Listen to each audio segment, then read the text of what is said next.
Esté con ustedes. Evangelio de nuestro Señor Jesucristo según San Lucas. Los discípulos que retornaron de Emaús a Jerusalén contaron lo que les había pasado en el camino y cómo lo habían reconocido al partir el pan. Todavía estaban hablando de esto cuando Jesús se apareció en medio de ellos y les dijo: que la paz esté con ustedes. Atónitos y llenos de temor, creían ver un espíritu, pero Jesús les preguntó: ¿por qué están turbados y se les presentan estas dudas? Miren mis manos y mis pies, soy yo mismo. Tóquenme y vean. Un espíritu no tiene carne ni huesos como ven que yo tengo. Y diciendo esto les mostró sus manos y sus pies. Era tal la alegría y la admiración de los discípulos que se resistían a creer. Pero Jesús les preguntó: ¿tienen aquí algo para comer?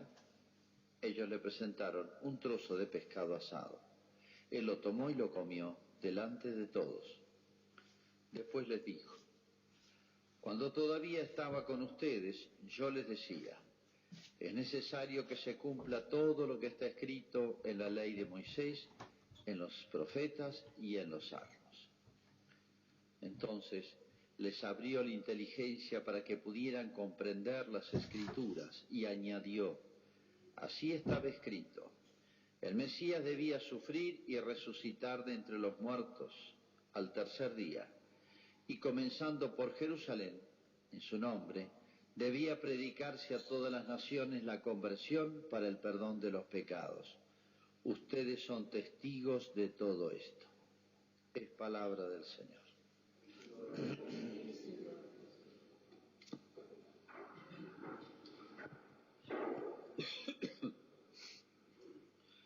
Vamos a ubicar el hecho que narra el Evangelio de hoy,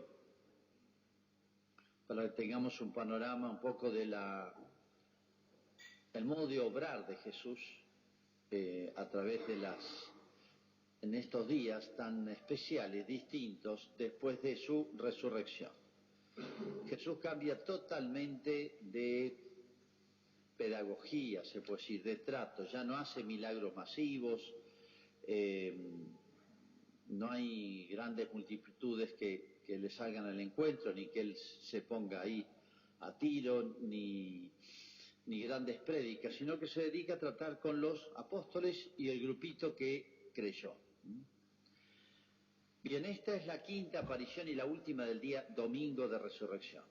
Cristo, cuando resucita, repasemos un poquito, se aparece primero muy temprano a María Magdalena. Luego, segunda aparición, que tengamos noticia, ¿no?, a las mujeres que iban con María Magdalena. Tercera aparición a San Pedro. Cuarta, a los discípulos que iban medio escapando y llegaron a un pueblito que se llama Emaús, y ahí se les aparece Cristo y los manda de vuelta. Y la quinta aparición es esta. Esos dos discípulos, Jesús los manda de vuelta, van a donde estaban los apóstoles y al llegar, estaban juntos, se les aparece Jesús. Los discípulos que retornaron de Emaús, Jerusalén, contaron lo que les había pasado. Estaba hablando esto cuando se apareció Jesús. Esta es la última y se ve que ha sido tarde, porque los discípulos que iban por Emaús estaban a un par de horas de camino ya, 2 o 3 horas de camino de Jerusalén, y Jesús los manda de vuelta. Y ellos le dicen a Jesús: quédate, le dan alojamiento porque ya es tarde y anochece, le dijo. O sea, estaba anocheciendo cuando volvieron, o sea, tiene que haber sido ya casi medianoche. Bien, esta es la última aparición. Muy importante entonces esta secuela. Jesús, recuerden, el primer día, el día de su resurrección, que tengamos noticia, porque obviamente se ha aparecido a su madre, es lo más lógico, pero acá no cuenta, pero parece bastante natural. 5 apariciones, y después aparece solo los domingos. El domingo pasado recordamos cuando Jesús se aparece a los apóstoles, contado por otro evangelista, sin Tomás. Nos da el detalle, no estaba Tomás. En la otra aparición sí estaba Tomás. Y le hace ese reproche por falta de fe. Bien, en esta quinta aparición hay varias cosas muy importantes que tenemos que extraer de aquí. En primer lugar, fíjense, los apóstoles, a uno les llama la atención que dice que era tal alegría y admiración que se resistían a creer, les parecía imposible. Entonces, si lo están viendo, lo vieron resucitar a Lázaro y antes 2 resurrecciones más, por lo menos. Cuando muere Cristo en la cruz, resucitaron, dice, muchos muertos.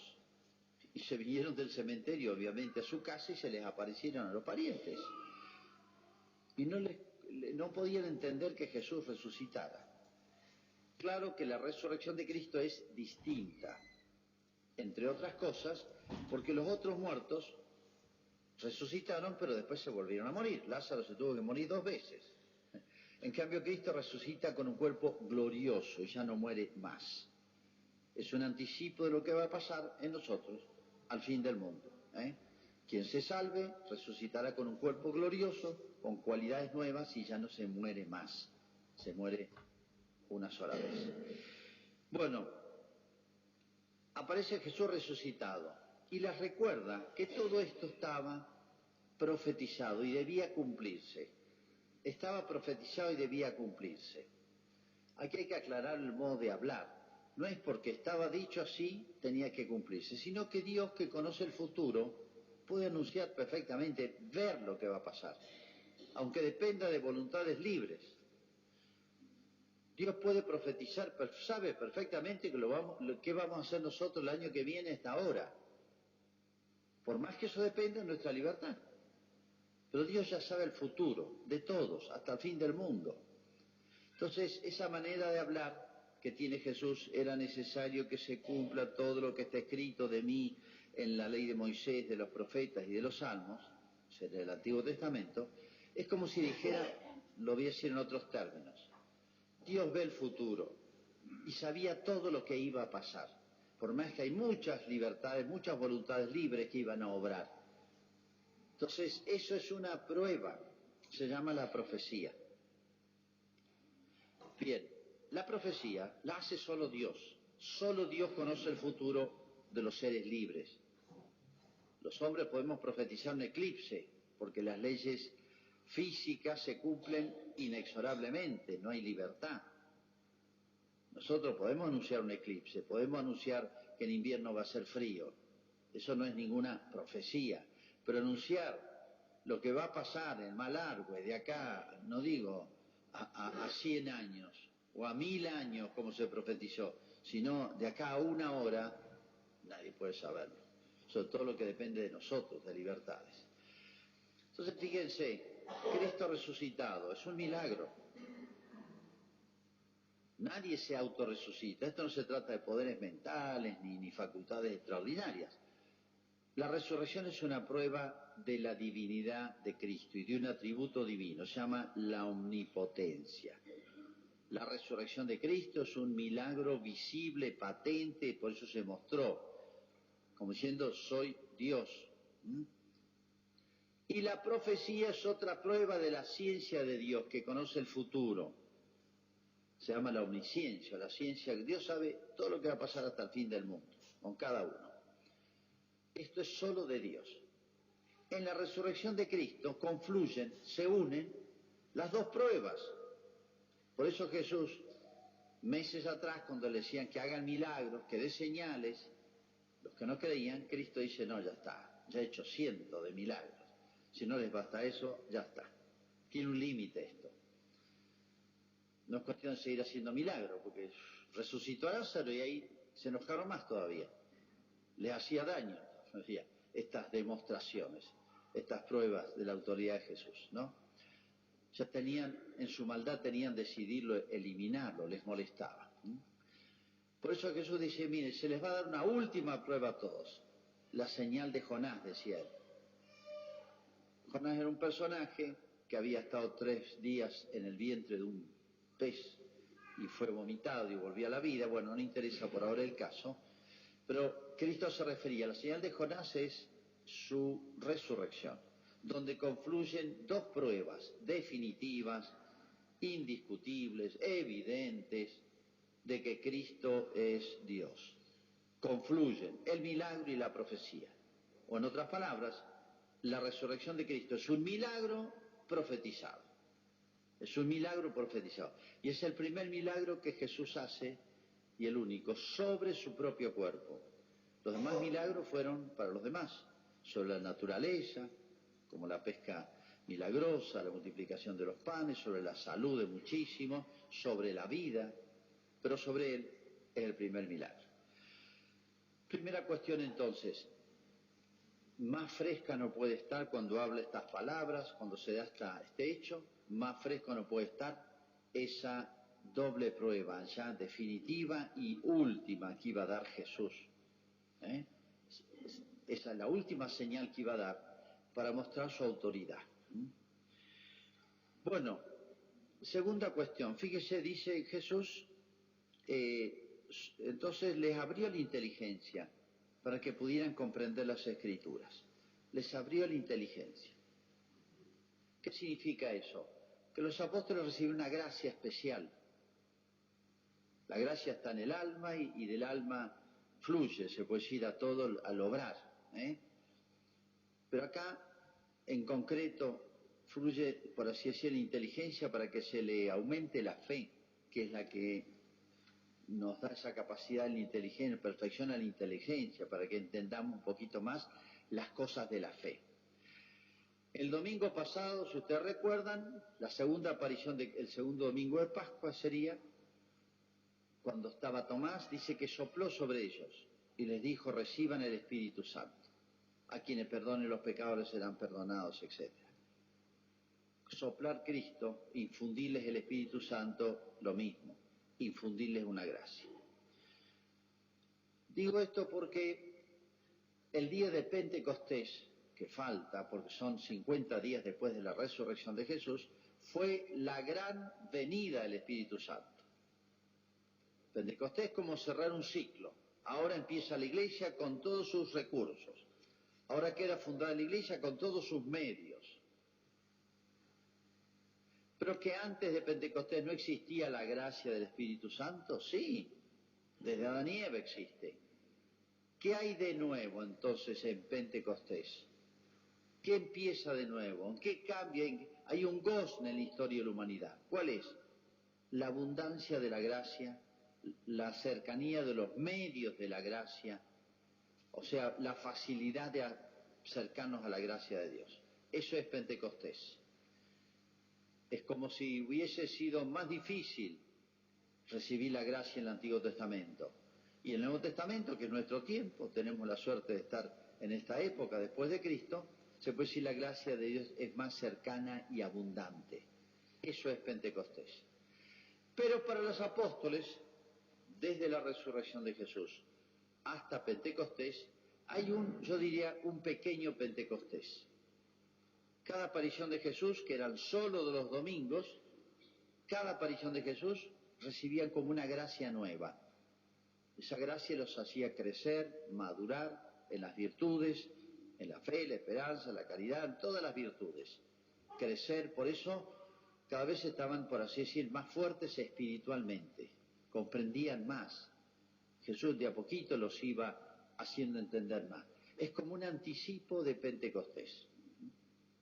Es una gracia entonces que van recibiendo cada domingo durante estos 50 días. Es una especie de súper retiro espiritual, súper concentrado, porque era una situación especial. Tenía que mejorarlos a los apóstoles bastante de sus defectos, porque después les iba a dejar en cierta manera solos. Tenían que seguir haciendo lo que hizo Jesús, nada más y nada menos. Y en todo el mundo. Más difícil todavía de lo que hizo Jesús. Una misión gigantesca, la iglesia. Entonces, los apóstoles van recibiendo, se puede decir esa, y Él les va enseñando, les va aclarando cosas. Uno de los evangelistas dice que les hablaba del reino de los cielos, el gran tema de toda su vida, pero ahora entienden más, son sujetos más lúcidos, están más despabilados espiritualmente. Esas gracias son justamente para tener no más inteligencia, como decimos nosotros, esta persona es más inteligente, sino más capacidad de entender las cosas de Dios, que es otra cosa distinta. Puede haber una persona con muy poca inteligencia natural para estudiar una carrera, pero para las cosas de Dios puede ser muy lúcido, porque eso depende de la gracia, más que de la capacidad natural. Bueno, y fíjense el discursito que les hace. Les abrió la inteligencia para que puedan comprender lo que él les había enseñado, digamos. Y dice así, y añadió, estaba escrito, el Mesías debía sufrir, resucitar, como decir, estaba escrito, o sea, lo anunció, profecía. Y comenzando por Jerusalén, esto es una novedad lo que va a decir Jesús ahora, comenzando por Jerusalén, en su nombre debía predicarse a todas las naciones la conversión para el perdón de los pecados. Esto es una novedad total. Comenzando por Jerusalén debía predicarse a todo el mundo, el universo. En otras palabras, la novedad que viene a traer Jesús, la iglesia que funda, no es para los judíos, como ellos querían y pensaban. La idea de los judíos, ¿cuál era? Cuando llegara el Mesías iba a ser una especie de Alejandro Magno, iba a conquistar el mundo militarmente, políticamente, económicamente, culturalmente. Israel va a ser una nación poderosa que va a dominar a todo el mundo. Como Grecia fue un gran imperio, como Egipto, como Persia, fueron grandes imperios que ellos habían conocido. Esperaban algo así, por eso Cristo los defrauda. Pero lo que funda Cristo es mucho más grande que lo que hace Alejandro Magno o el Imperio Romano. Vayan por todo el mundo. O sea, vayan por todo el mundo significa esta religión que creo, que fundo, que instituyo, no es para los judíos. Los judíos, en el plan de Dios, tienen una misión especial, única en el mundo. Nunca en la historia se ha dado una cosa igual. Que Dios forme un pueblo y le asigne una misión. ¿Cuál es la misión de Israel? Conocer, recibir y difundir el cristianismo. Esa es la misión de Israel. La entendió Israel un poquitito, un puñadito, un pequeño resto, como decía. El resto se le puso en contra. Por eso Israel, el pueblo de Israel es un pueblo tan extraño hasta el día de hoy. Siempre está en el centro de los conflictos del mundo. Tiene una historia muy, muy particular y única. Por eso dice Jesús, comenzando por Jerusalén, porque el primero que... por eso Cristo decía, yo he sido enviado a las ovejas de Israel. Yo no voy a salir de Israel a predicar. Eso va a ser misión de la iglesia. Y dice, comenzando por Jerusalén, pero ahora en mi nombre, o sea, con mi autoridad, que la he demostrado, que está aprobada, que es evidente, que es manifiesta, que tengo autoridad. Repito, por eso hizo milagros, por eso profetizó, para demostrar que tenía autoridad. En su nombre, o sea, en nombre de Cristo, debía predicarse a todas las naciones la conversión para el perdón de los pecados. Acá hay una idea muy importante de fondo y que ha despertado conflictos desde hace 2000 años. ¿A qué me refiero? Los apóstoles, que son los fundadores de la iglesia, con ellos funda la iglesia católica, los manda por todo el mundo a predicar, empezando por Jerusalén. Bueno, después de Pentecostés, Pedro empieza a predicar. La jerarquía judía que había condenado a Cristo, enfurecido, empezamos de nuevo, decían. Entonces les prohíben predicar. Y Pedro dice, tenemos que obedecer a Dios antes que a los hombres. O sea, el que nos dio el mandato de predicar no es una ocurrencia mía. A mí me mandaron. ¿Quién? Jesucristo, que tiene autoridad. Y Jesucristo ha dado pruebas de que es mucho más que el faraón de Egipto, que el emperador romano, que el rey de Persia. Ninguno de ellos hizo milagros, ninguno de ellos es Dios, no son hombres como nosotros, con una autoridad. Entonces, la prueba de Cristo es como decirles, miren, tengo autoridad sobre todos los emperadores, reyes de todo el mundo, de todos los tiempos. ¿Y por qué Jesús, el Hijo de Dios? Nada más y nada menos. Entonces yo los mando, no van en nombre de ustedes. En nombre de Cristo debía predicarse esto a todas las naciones del mundo. ¿Para qué? Para la conversión y el perdón de los pecados, para abrir las puertas del cielo. Lo traduzco en otras palabras. La misión de la Iglesia no es de un Estado, de una religión entre las cientos que hay en el mundo.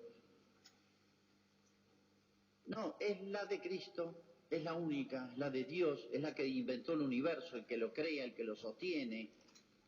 Por eso ningún Estado, ninguna autoridad política, ni las Naciones Unidas, ni el mercado europeo, ni la OTAN, ni nadie puede decirle a la Iglesia de Cristo: yo te pongo las reglas de juego, aquí no entras, aquí yo mando. Cristo está por encima de todas las naciones del mundo, todos los reyes del mundo, todas las autoridades del mundo, de todos los tiempos. Demostró que tiene autoridad. Por eso la misión de la Iglesia no la puede parar nadie, no debe pararla nadie. Deben fomentarla todos las autoridades políticas, sociales. Muchas veces esto está reconfundido. Se piensa que la autoridad política está encima de la autoridad religiosa. No, es al revés. Porque es la autoridad de Jesús con la que se envía a la Iglesia. No es el Vaticano, el poder del Vaticano, como se habla. Hay una confusión enorme en el orden político, en los medios, en nuestros cristianos. La Iglesia no puede pararla a nadie. Nadie tiene autoridad, nadie puede alegar, presentar un título de autoridad para decir: acá el cristianismo no se enseña. Por más que los musulmanes prohíben, por más que en muchos gobiernos se prohíbe la ley de Cristo, se sacan leyes contrarias a la ley de Dios, se está debatiendo una ley absurda ahora en la Argentina, se está discutiendo si matamos a los inocentes o no, si se pone pena de muerte para los inocentes o no. Si se siguiera el mandato de Cristo, esto es un absurdo. Ninguna autoridad del mundo puede ni legitimar discutir esto. Y esto viene del tiempo de Jesús. Y repito, es Dios, tiene autoridad. Dios está por encima de todos los hombres, de todo el universo. Y es el que dio el mandato. Por eso dio pruebas tan claras, tan, yo diría, exageradas. Exageró las pruebas para demostrar su autoridad. Lo que hizo Jesús no lo hizo ningún ser humano en la historia, ni lo va a hacer. Como diciendo: tengo autoridad. Entonces yo los mando. Si a ustedes le dicen algo, digan que van en nombre mío. Hay que obedecer a Dios antes que a los hombres. Bueno, esto es muy importante, para que lo tengamos claro todos. Ojalá tuvieran en cuenta nuestras autoridades provinciales, nacionales, mundiales, los que se creen arrogar que tienen el poder del mundo, porque tienen el poder en las manos. Pero hay que decirle como se le dijo a Pilato. Cristo le dijo a Pilato. Pilato le dijo eso a Jesús: yo tengo poder para hacer lo que quiera con vos. Tengo poder para soltarte o matarte. Le dice Pilato a Jesús. No entendía Pilato. ¿Y qué le dice Jesús? No tendrías poder si no te lo hubieran dado de lo alto. O sea, si ejerces alguna autoridad, es porque lo haces en nombre del Dios que creó esta humanidad, que creó esta tierra, que creó a los seres humanos, dentro de los cuales hay algunos que deben ejercer la autoridad, pero siempre pensando que son, en cierto sentido, todos, no solamente el Papa, los obispos, los sacerdotes, las religiosas, todas las autoridades políticas, el papá, la mamá, los diputados, los senadores, los concejales, los intendentes, todos los grandes empresarios, las grandes organizaciones mundiales, todos de alguna manera son como delegados, enviados de Jesús, que es el que tiene la autoridad en todos los lugares, en todos los tiempos. Esa es la autoridad de la Iglesia. La Iglesia no es el Rotary Club, la Iglesia no es una sociedad de beneficencia, la Iglesia no es una religión más entre todas las religiones que hay en la tierra. Es la de Jesús, la de Cristo, la única en la historia de la humanidad que demostró su jefe, su fundador, o nuestro jefe, nuestro fundador, nuestro patrón, nuestro todo, nos dijo: cumplan esta misión para bien de la humanidad. No vine a competir con ninguna autoridad política, Jesús. Por eso nosotros pertenecemos a dos ciudades. Pertenecemos a dos patrias, la patria terrena, y debemos ser buenos patriotas, buenos ciudadanos. Y tenemos otra patria, que es el reino de los cielos, y debemos también ser buenos patriotas y buenos ciudadanos de ese otro reino, que es más grande que este, porque es eterno, y es el de Dios. Hacemos nuestra profesión de fe. Creo en un solo Dios, Padre,